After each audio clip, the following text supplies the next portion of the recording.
इस्तीफा दो, इस्तीफा दो। धर्मेंद्र प्रधान इस्तीफा दो, इस्तीफा दो। धर्मेंद्र प्रधान इस्तीफा दो, इस्तीफा दो। तुम्हारे साथ हैं सोनम वांगचुक, तुम आगे बढ़ो, हम तुम्हारे साथ हैं। देश बचाओ, बीजेपी हटाओ, देश बचाओ, बीजेपी हटाओ, देश बचाओ, बीजेपी हटाओ, देश बचाओ, बीजेपी हटाओ। धर्मेंद्र प्रधान इस्तीफा दो, धर्मेंद्र प्रधान इस्तीफा दो।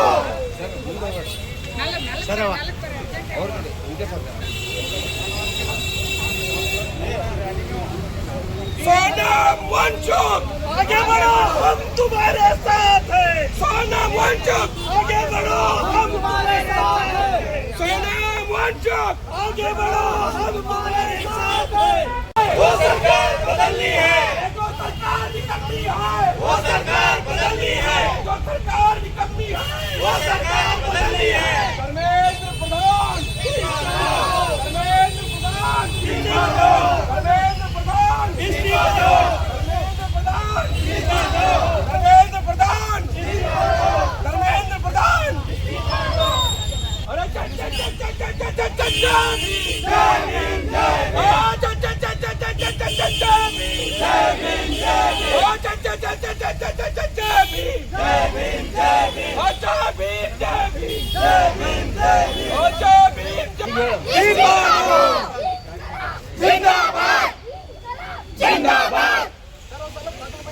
इनकलाब इनकलाब इनकलाब जिंदाबाद जिंदाबाद जिंदाबाद जिंदाबाद इनकलाब इनकलाब इनकलाब इनकलाब जिंदाबाद जिंदाबाद जिंदाबाद जिंदाबाद इनकलाब इनकलाब इनकलाब इनकलाब जिंदाबाद जिंदाबाद जिंदाबाद जिंदाबाद इनकलाब इनकलाब इनकलाब इनकलाब जिंदाबाद जिंदाबाद जिंदाबाद जिंदाबाद इनकलाब इनकलाब इनकलाब इनकलाब जिंदाबाद जिंदाबाद जिंदाबाद जिंदाबाद। धर्मेंद्र प्रधान धर्मेंद्र प्रधान ಕೇಂದ್ರದಲ್ಲಿರ್ತಕ್ಕಂಥ ನರೇಂದ್ರ ಮೋದಿ ಸರ್ಕಾರದ ಒಬ್ಬ ಶಿಕ್ಷಣ ಸಚಿವರಿದ್ದಾರೆ ಧರ್ಮೇಂದ್ರ ಪ್ರಧಾನ್ ಅಂತಕ್ಕಂಥವ್ರು. ಅವರು ಮಾಡಿರ್ತಕ್ಕಂಥ ಒಂದು ಗಣಂದಾರಿ ಕೆಲಸ ಏನಪ್ಪಾ ಅಂತಂದ್ರೆ ನೀಟ್ ಪರೀಕ್ಷೆಯಲ್ಲಿ ಇರ್ತಕ್ಕಂಥ ಪ್ರಶ್ನೆ ಪತ್ರಿಕೆಯನ್ನು ಸೋರಿಕೆ ಮಾಡೋದ್ರ ಮುಖಾಂತರ 27 ಲಕ್ಷ ಜನರಿಗೆ ಏನಪ್ಪಾ ಅಂತಾನೆ ಇವ್ರು ತೊಂದರೆ ಕೊಟ್ಟಿರ್ತಕ್ಕಂಥದ್ದು ಅಷ್ಟೇ ಅಲ್ಲ, ಇಡೀ ದೇಶಾದ್ಯಂತ ಎಷ್ಟೋ ಪಾಲಕರು ವರ್ಷವಿಡೀ ತಮ್ಮ ಮಕ್ಕಳಿಗೆ ಒಂದು ಬದುಕಾಗ್ತದೆ, ನಮ್ಮ ಮಕ್ಕಳು ಕೂಡ ಒಂದು ಡಾಕ್ಟರ್ ಇಂಜಿನಿಯರ್ ಆಗ್ಬೋದು ಅಂತಕ್ಕಂಥ ಕನಸು ಕಟ್ಕೊಂಡು ಅವ್ರೇನಪ್ಪಾ ಅಂದ್ರೆ ಒಂದು ಎಕ್ಸಾಮಿನೇಷನ್ಗೆ ಮಕ್ಕಳನ್ನ ತಯಾರಿ ಮಾಡಿರ್ತಾರೆ, ವರ್ಷವಿಡೀ ದುಡ್ಡನ್ನು ಹಾಕಿರ್ತಾರೆ. ಆದ್ರೆ ಆ ದುಡ್ಡು ಹಾಕಿರ್ತಕ್ಕಂಥ ಶ್ರಮ ವಹಿಸಿರ್ತಕ್ಕಂಥ ವಿದ್ಯಾರ್ಥಿಗಳಿಗೂ ಮತ್ತು ಪಾಲಕರಿಗೂ ದ್ರೋಹ ಬಗೆದಿರ್ತಕ್ಕಂಥ ಕೇಂದ್ರ ಸರ್ಕಾರದ ಈ ಶಿಕ್ಷಣ ಸಚಿವರು ಮತ್ತು ಕೇಂದ್ರ ಸರ್ಕಾರ ಕೂಡಲೇ ಕ್ಷಮೆ ಯಾಚಿಸಬೇಕು. ಮತ್ತು ಆ ಕುಟುಂಬಗಳೇನು ಮಕ್ಕಳೇನು ಏನಪ್ಪಾ ಅಂತ ಈಗಾಗಲೇ ಅವರು ಸುಸೈಡ್ ಮಾಡ್ಕೊಂಡಿದ್ದಾರೆ, ಅವ್ರೇನಪ್ಪಾ ಅಂತ ತಮ್ಮ ಜೀವವನ್ನ ಕಳೆದುಕೊಂಡಿದ್ದಾರೆ, ಆ ಕುಟುಂಬಗಳಿಗೆ ನ್ಯಾಯಯುತವಾಗಿರ್ತಕ್ಕಂಥ ಪರಿಹಾರ ಕೊಡಬೇಕು. ಯಾಕಂದ್ರೆ ಮಕ್ಕಳನ್ನ ನೀವು ಮತ್ತೆ ಅವ್ರಿಗೆ ಏನಪ್ಪ ಬದುಕಿಸ್ಕೊಳಕ್ ಆಗಲ್ಲ, ಆ ಮಕ್ಕಳ ಜೀವ ಕಳ್ಕೊಂಡಿದ್ದಾವೆ, ಆ ಜೀವನ ಕಳ್ಕೊಂಡಿರ್ತಕ್ಕಂಥ ಕುಟುಂಬಗಳು ದುಃಖದಲ್ಲಿದ್ದಾವೆ. ಆ ಕುಟುಂಬಗಳಿಗೆ ನ್ಯಾಯೋಚಿತವಾಗಿರ್ತಕ್ಕಂಥ ಪರಿಹಾರವನ್ನು ಕೊಡ್ತಕ್ಕಂಥ ಕೆಲಸ ಆ ಕೇಂದ್ರ ಸರ್ಕಾರ ಮಾಡಬೇಕು. ಕೂಡಲೇ ಇದರ ಹೊಣೆ ಹೊತ್ತು ಏನಪ್ಪಾ ಅಂತಂದ್ರೆ ಕೇಂದ್ರ ಶಿಕ್ಷಣ ಸಚಿವರು ರಾಜೀನಾಮೆ ಕೊಡಬೇಕು ಅಂತಕ್ಕಂಥ ಬೇಡಿಕೆಯನ್ನು ಇಟ್ಟುಕೊಂಡು ಈ ದಿನ ಜಂತರ್ ಮಂತರ್ನಲ್ಲಿ ನಮ್ಮ ಸೋನಂ ವಾಂಗ್ಚುಕ್ ಅವರ ನೇತೃತ್ವದಲ್ಲಿ ಪಾರ್ಲಿಮೆಂಟ್ ಮಾರ್ಚ್ ನಡೀತಾ ಇದೆ. ಅದರ ಬೆಂಬಲಾರ್ಥವಾಗಿ ವಿಜಯಪುರ ಜಿಲ್ಲೆಯಲ್ಲೂ ಕೂಡ ನಾವು ಜಿಲ್ಲಾಧಿಕಾರಿಗಳ ಕಚೇರಿಯವರಿಗೆ ಮಾರ್ಚ್ ಅನ್ನು ಮಾಡೋದ್ರ ಮುಖಾಂತರ ಕೇಂದ್ರ ಸರ್ಕಾರಕ್ಕೆ ಎಚ್ಚರಿಕೆಯನ್ನು ಕೊಡ್ತಾ ಇದ್ದೇವೆ. ಬಂಧುಗಳೇ, ವಿದ್ಯಾರ್ಥಿ ಮಿತ್ರರೇ, ನಾವೆಲ್ಲರೂ ಇಂದು ಮಾತನಾಡದಿದ್ದರೆ, ನಾವೆಲ್ಲರೂ ಕೂಡ ಇಂದು ಏನಪ್ಪಾ ಅಂತಂದ್ರೆ ಅವ್ರಿಗೆ ಎಚ್ಚರಿಕೆಯನ್ನು ಕೊಡದಿದ್ದರೆ ಮುಂದಿನ ದಿನಮಾನದಲ್ಲಿ ಕೆಟ್ಟ ಪರಿಸ್ಥಿತಿಯನ್ನ ದೇಶಾದ್ಯಂತ ತಂದು ನಿಲ್ಲಿಸಲಿಕ್ಕೆ ಅವರೆಲ್ಲ ತಯಾರಿ ಮಾಡ್ಕೊಂಡಿದ್ದಾರೆ. ಈಗಾಗಲೇ ದೇಶದಲ್ಲಿ ಏನ್ ಆಗ್ಬೇಕಾಗಿದೆ ಎಲ್ಲ ಅನಾಹುತಗಳಾಗ್ತಾ ಇದ್ದಾವೆ. ಯಾಕಂದ್ರೆ ನಿರುದ್ಯೋಗ ಪ್ರಮಾಣ ದಿನದಿನಕ್ಕೆ ಹೆಚ್ಚಾಗ್ತಾ ಇದೆ. ನಿರುದ್ಯೋಗಿಗಳೇನಪ್ಪಾ ಅಂತಂದ್ರೆ ಇಡೀ ಭಾರತ ದೇಶ ನಿರುದ್ಯೋಗದ ಬಾಂಬ್ ಮೇಲೆ ಕುಳಿತುಕೊಂಡಿದೆ. ಯಾವಾಗ ಬೇಕಾದ್ರೂ ಸ್ಫೋಟ ಆಗ್ಬಹುದು, ಅಷ್ಟು ನಿರುದ್ಯೋಗ ಭಾರತ ದೇಶದಲ್ಲಿ ತಾಂಡವಾಡ್ತಾ ಇದೆ. ಈ ದೇಶದಲ್ಲಿ ನಿರುದ್ಯೋಗ ತಾಂಡವಾಡ್ತಾ ಇದ್ರು ಕೂಡ ಅವ್ರು ಏನಪ್ಪಾ ಅಂತ ನಾಲಾಯಕರು ಅಧಿಕಾರದಲ್ಲಿ ಕುಳಿತುಕೊಂಡಿದ್ದಾರೆ, ದೇಶ ದ್ರೋಹಿಗಳ ಅಧಿಕಾರದಲ್ಲಿ ಕುಳಿತುಕೊಂಡಿದ್ದಾರೆ, ದೇಶದ ಜನ ವಿರೋಧಿಗಳ ದೇಶದಲ್ಲಿ ಅಧಿಕಾರದಲ್ಲಿ ಕುಳಿತುಕೊಂಡಿದ್ದಾರೆ, ವಿದ್ಯಾರ್ಥಿ ಯುವಜನರ ವಿರೋಧಿಗಳು ಅಧಿಕಾರದಲ್ಲಿ ಕುಳಿತುಕೊಂಡು ವಿದ್ಯಾರ್ಥಿಗಳಿಗೆ ದ್ರೋಹ ಮಾಡ್ತಾ ಇದ್ದಾರೆ, ದೇಶದ ಜನತೆಗೆ ದ್ರೋಹ ಮಾಡ್ತಾ ಇದ್ದಾರೆ. ಕೂಡಲೇ ಶಿಕ್ಷಣ ಸಚಿವರು ರಾಜೀನಾಮೆ ಕೊಡಬೇಕು ಅಂತಕ್ಕಂಥ ಉದ್ದೇಶವನ್ನು ಇಟ್ಕೊಂಡು ನಾವು ಇಂದು ಆ ಪಾರ್ಲಿಮೆಂಟ್ ಮಾರ್ಚ್ಗೆ ಸೋನಂ ವಾಂಗ್ಚುಕ್ ಅಂದ್ರೆ ಯಾರು? ಈ ದೇಶದಲ್ಲಿ ಒಬ್ಬ ವಿಜ್ಞಾನಿ, ಪರಿಸರವಾದಿ. ಅವರು ಏನಪ್ಪಾ ಅಂದ್ರೆ ಯಾವುದೇ ಸ್ವಾರ್ಥಕ್ಕಾಗಿ ಅವರು ಪ್ರತಿಭಟನೆ ಕುಳಿತುಕೊಂಡಿಲ್ಲ. ಈ ದೇಶದ ವಿದ್ಯಾರ್ಥಿ ಯುವಜನರ ಬದುಕಿಗಾಗಿ ಅವರು ಏನಪ್ಪಾ ಅಂತಂದ್ರೆ ಧರಣಿಯನ್ನು ಮಾಡ್ತಾ ಇದ್ದಾರೆ. ಅವರ ಉದ್ದೇಶ ಇಷ್ಟೇ. ಅವರು ಏನು ಉದ್ದೇಶ ಹೇಳ್ತಾ ಇದ್ದಾರಪ್ಪ ಅಂತಂದ್ರೆ ಈ ದೇಶದಲ್ಲಿ ಇರ್ತಕ್ಕಂಥ ವಿದ್ಯಾರ್ಥಿ ಯುವಜನರ ಭವಿಷ್ಯದ ಜೊತೆ ಚೆಲ್ಲಾಟಾಡಿರ್ತಕ್ಕಂಥ ಕೇಂದ್ರ ಶಿಕ್ಷಣ ಸಚಿವರು ಕೂಡಲೇ ರಾಜೀನಾಮೆ ಕೊಡಬೇಕು, ಆ ಕುಟುಂಬಗಳಿಗೆ ನ್ಯಾಯೋಚಿತವಾಗಿರ್ತಕ್ಕಂಥ ಪರಿಹಾರ ಕೊಡಬೇಕು ಅಂತಕ್ಕಂಥ ಬೇಡಿಕೆಯನ್ನು ಇಟ್ಟುಕೊಂಡು ಅವರು ಪ್ರತಿಭಟನೆ ಮಾಡ್ತಾ ಇದ್ರೆ जब जब सड़कें सुनी होंगी संसद आवारा होगी, लेकिन आज के हालात देखिए, सड़कें आबाद हैं, लोग प्रोटेस्ट पे प्रोटेस्ट कर रहे हैं, लेकिन मौजूदा सरकार, ये निठल्ली सरकार, ये जाहिलों की टोली सरकार किसी की बात सुनने को तैयार नहीं।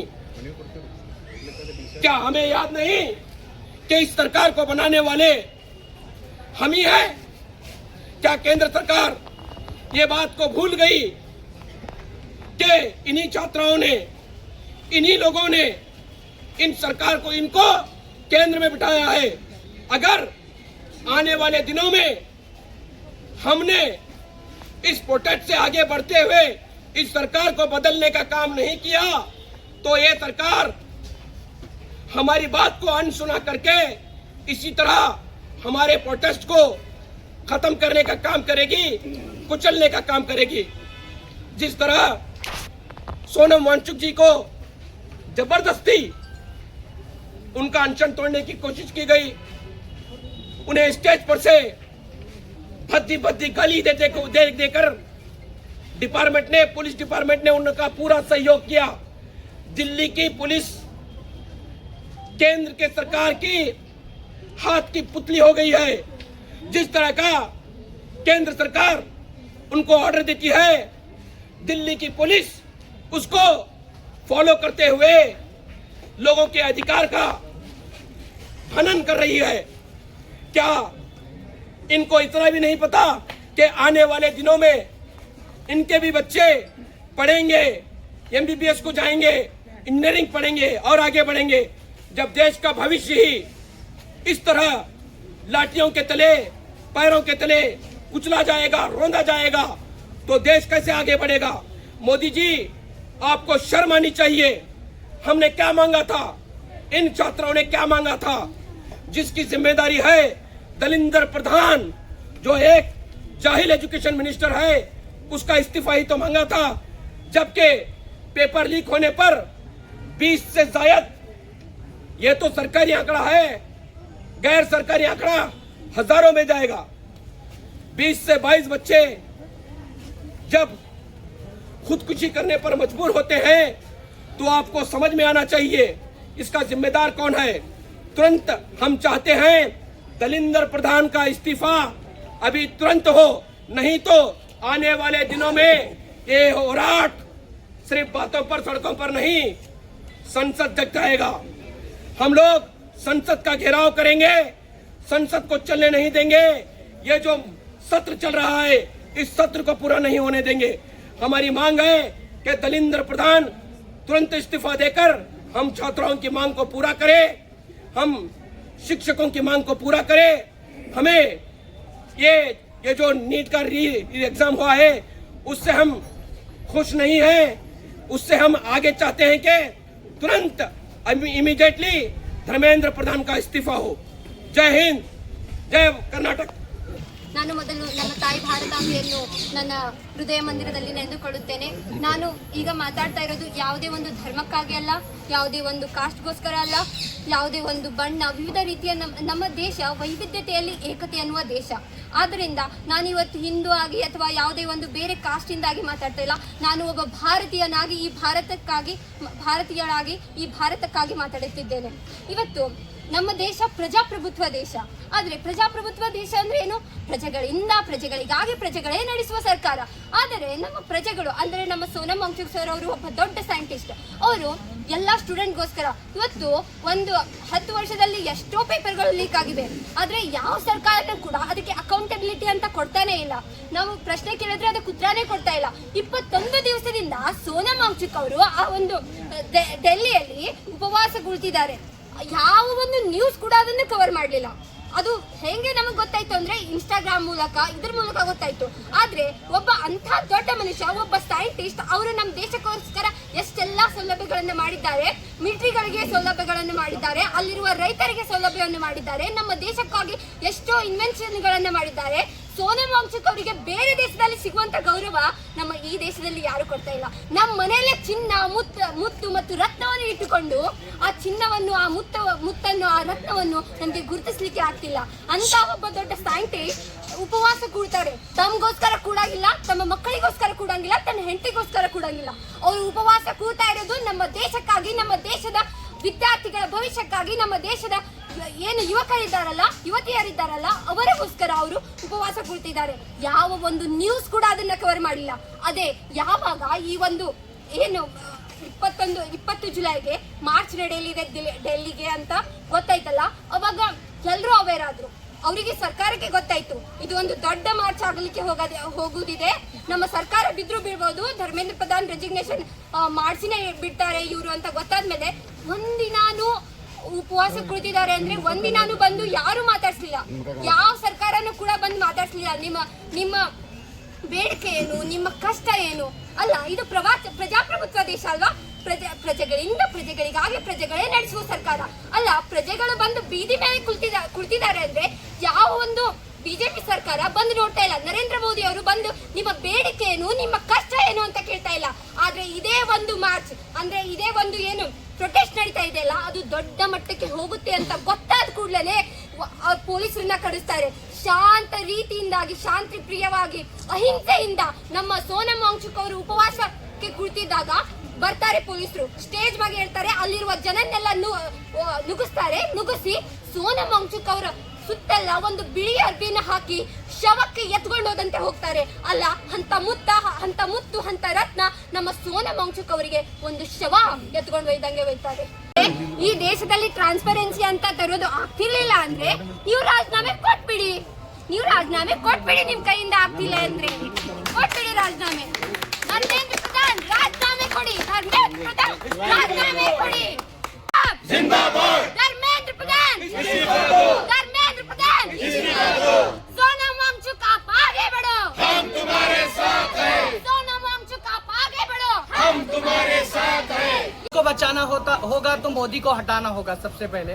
और आज के इस प्रोटेस्ट में मैं आज सोनम वांगचुक के साथ अपनी तमाम ये जो जनता यहाँ पर आई है, जो तमाम स्टूडेंट्स आए, गर्ल्स स्टूडेंट्स आए हैं, ये कॉलेज के डिग्री कॉलेज के स्टूडेंट्स आए, तमाम लोग आज हम सोनम वांगचुक के साथ यकजहती का इजहार करने के लिए यहाँ पर जमा हुए हैं। आज उनके साथ सॉलिडेरिटी का इजहार करने के लिए हम यहाँ पर जमा हुए हैं।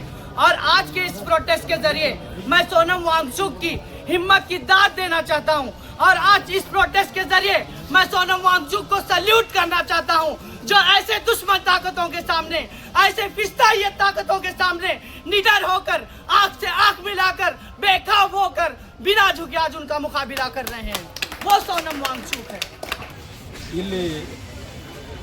ದಿಲ್ಲಿ ಜಂತರ್ ಮಂತರದಲ್ಲಿ ನಡೆಯುವಂಥ ಧರಣಿಗೆ ಸಪೋರ್ಟ್ ಮಾಡಿ ಎಲ್ಲ ವಿದ್ಯಾರ್ಥಿನಿಯರು ನಾವಿಲ್ಲಿ DC ಆಫೀಸ್ ಅಂತ ಸ್ಟ್ರೈಕ್ ಮಾಡಕ್ಕೆ ಬಂದೀವಿ.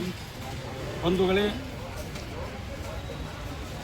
ನರೇಂದ್ರ ಮೋದಿಯವರೇ, ನಿಮಗೆ ಎಜುಕೇಷನ್ ಅಂದರೆ ಗೊತ್ತಿಲ್ಲ, ವಿದ್ಯಾರ್ಥಿಗಳಂದ್ರೆ ಗೊತ್ತಿಲ್ಲ. ವಿದ್ಯಾರ್ಥಿಗಳು ಈ ದೇಶದ ಬೆನ್ನೆಲುಬು, ರೈತರು ಈ ದೇಶದ ಬೆನ್ನೆಲುಬು ಅನ್ನೋದೇ ನಿಮಗೆ ಗೊತ್ತಿಲ್ಲ. ನೀವು ಏನು ಆಡಳಿತ ಮಾಡತ್ತೀರಿ, 2014 ಸುಳ್ಳು ಹೇಳಿ ಕಿಸಿನ ಓಡ್ ತೊಗೊಂಡು ಕಿಸಿನ ಬಂದು ಈ ಇಡೀ ದೇಶನೇ ಹಾಳು ಮಾಡಕತ್ತೀರಿ. ವಿದ್ಯಾರ್ಥಿಗಳು ಎಲ್ಲ ಪೇಪರ್ ಔಟ್ ಆಗಿ, ಎಲ್ಲರ ಜೀವನ ಹಾಳಾಗಿ, 2,000 ಕೋಟಿ ಗಟ್ಟಲೆ ದುಡ್ಡು ಹಾಳಾಗಿ ಜನ ಸಾಯಲಕತ್ತಾರ. ಮೋದಿಯವರು ದಯಮಾಡಿ ನೀವು ರಾಜೀನಾಮೆ ಕೊಟ್ಟು ಹೋಗ್ರಿ, ದಯಮಾಡಿ ನಿಮಗೆ ಆಡಳಿತ ಮಾಡೋಕ್ಕೆ ಬರೋಂಗಿಲ್ಲ. 13 ತಿಂಗಳ ರೈತರು ಉಪವಾಸ ಕೂತು ಹೊಡೆಸ್ಕೊಂಡು ಬಡಿಸ್ಕೊಂಡು 700 ಜನ ಸತ್ರು. ಈಗ ಜಂತರ್ ಮಂತರ್ನ್ಯಾಗ ವಿದ್ಯಾರ್ಥಿಗಳಿಗೆ ಹೊಡಿಲಕತ್ತೀರಿ. ನೀವು ಜನರಿಗೆ ಜೋಡಿ ನೀವು ಆಟ ಆಡಕತ್ತೀರಿ. ನೀವು ಸರಿ ಇಲ್ಲ. ನೀವು ದಯಮಾಡಿ ನೀವು ರಾಜೀನಾಮೆ ಕೊಟ್ಟು ಹೋಗ್ಬೇಕಂತೇಳಿ ಈ ದೇಶದ ಆಗ್ರಹ. ದಯಮಾಡಿ ನೀವು ಹೋಗ್ಬೇಕು, ರಾಜೀನಾಮೆ ಕೊಡಿ ಪ್ಲೀಸ್.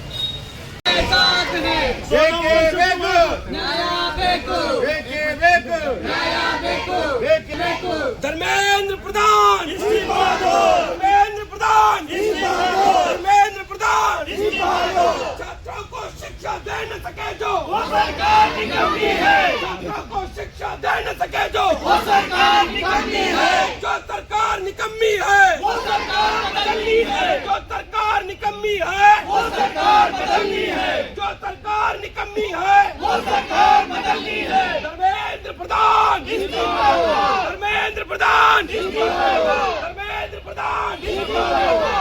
मोदी सरकार होश में आओ, मोदी सरकार होश में आओ, मोदी सरकार होश में आओ, मोदी सरकार होश में आओ, मोदी सरकार होश में आओ। तानाशाही नहीं चलेगी, तानाशाही नहीं चलेगी, तानाशाही नहीं चलेगी, तानाशाही नहीं चलेगी, तानाशाही नहीं चलेगी, तानाशाही नहीं चलेगी।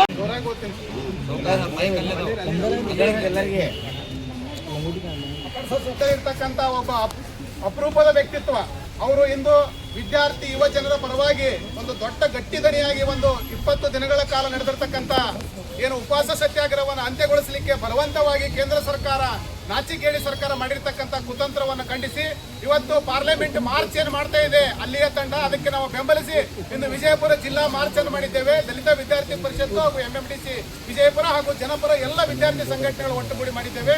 ಅದನ್ನ ಈಗ ಮನವಿಯನ್ನ ರಾಷ್ಟ್ರಪತಿಗಳಿಗೆ ಜಿಲ್ಲಾಧಿಕಾರಿಗಳ ಮುಖಾಂತರ ಕಳಿಸಲಿಕ್ಕೆ ನಾವು ಮನವಿಯನ್ನು ಮಾಡ್ತಾ ಇದ್ದೇವೆ. ಮಾನ್ಯರೇ, ಮೇಲ್ಕಾಣಿಸಿದ ವಿಷಯಕ್ಕೆ ಸಂಬಂಧಿಸಿದಂತೆ ವಿದ್ಯಾರ್ಥಿ ಯುವಜನರ ಧ್ವನಿ, ಪರಿಸರವಾದಿ, ಸಮಾಜ ವಿಜ್ಞಾನಿ ಸೋನಂ ವಾಂಗ್ಚುಕ್ ಅವರು ನೀಟ್ ಪರೀಕ್ಷೆ ಹಗರಣ ವಿರುದ್ಧ ನಡೆಸುತ್ತಿರುವ ಹೋರಾಟವನ್ನು ದಲಿತ ವಿದ್ಯಾರ್ಥಿ ಪರಿಷತ್ ಹಾಗೂ ಎಂಎಂಡಿಸಿ ಜಿಲ್ಲಾ ಘಟಕದ ವತಿಯಿಂದ ಸಂಪೂರ್ಣ ಬೆಂಬಲಿಸಿ ಪ್ರತಿಭಟನೆ ಮೂಲಕ ಮನವಿಯನ್ನು ಕೇಂದ್ರ ಸಚಿವರಾದ ಧರ್ಮೇಂದ್ರ ಪ್ರಧಾನ್ ಅವರು ಕೂಡಲೇ ರಾಜೀನಾಮೆ ನೀಡಬೇಕೆಂದು ಆಗ್ರಹಿಸುತ್ತಿದ್ದೇವೆ. ಸಂಘಟನೆಗಳ ಕೂಡಿ ಮಾನ್ಯ ಜಿಲ್ಲಾಧಿಕಾರಿಗಳ ಮುಖಾಂತರ ರಾಷ್ಟ್ರಪತಿಗಳಿಗೆ ಒಂದು ಮನವಿಯನ್ನು ಸಲ್ಲಿಸಿದ್ದೇವೆ. ಆ ಮನವಿಯ ಉದ್ದೇಶ ಏನಪ್ಪಾ ಅಂತಂದ್ರೆ, ಈಗಾಗಲೇ ನಾವು ಸಲ್ಲಿಸಿರ್ತಕ್ಕಂಥ ಮನವಿ ಸರ್ಕಾರಕ್ಕೆ ತಲುಪಿದೆ ಅಂತ ಕೊಂಡಿದ್ದೇವೆ. ಆದ್ರೆ ಇದು ಕೇವಲ ಏನಪ್ಪಾ ಅಂತ, ಇದು ಒಂದು ದಪ್ಪ ಚರ್ಮದ ಸರ್ಕಾರ, ಇದು ಇಷ್ಟಕ್ಕೆ ಮುಗಿಯೋದಿಲ್ಲ. ಈಗಾಗಲೇ ಇವರು ಮಾಡಿರ್ತಕ್ಕಂಥ ಅನಾಹುತಗಳು ಒಂದೊಂದು ಎರಡೆರಡು ಅಲ್ಲ, ದೇಶದಲ್ಲಿ ಮಾಡಿರ್ತಕ್ಕಂಥ ಅನಾಹುತಗಳಿಗೆ ನಾವೆಲ್ಲರೂ ಉತ್ತರ ಆಗೋಣ ಅಂತಕ್ಕಂಥ ಮಾತನ್ನು ಹೇಳಿ ಎಲ್ಲರೂ ಕೂಡ ಬಂದು ಬೆಂಬಲಿಸಿದ್ದಕ್ಕೆ ತಮ್ಮೆಲ್ಲರಿಗೂ ಕೂಡ ಧನ್ಯವಾದಗಳನ್ನು ಹೇಳ್ತಾ ಇದ್ದೇವೆ. ಈ ಹೋರಾಟವನ್ನು ನಿರಂತರವಾಗಿರೋಣ. ಓಕೆ.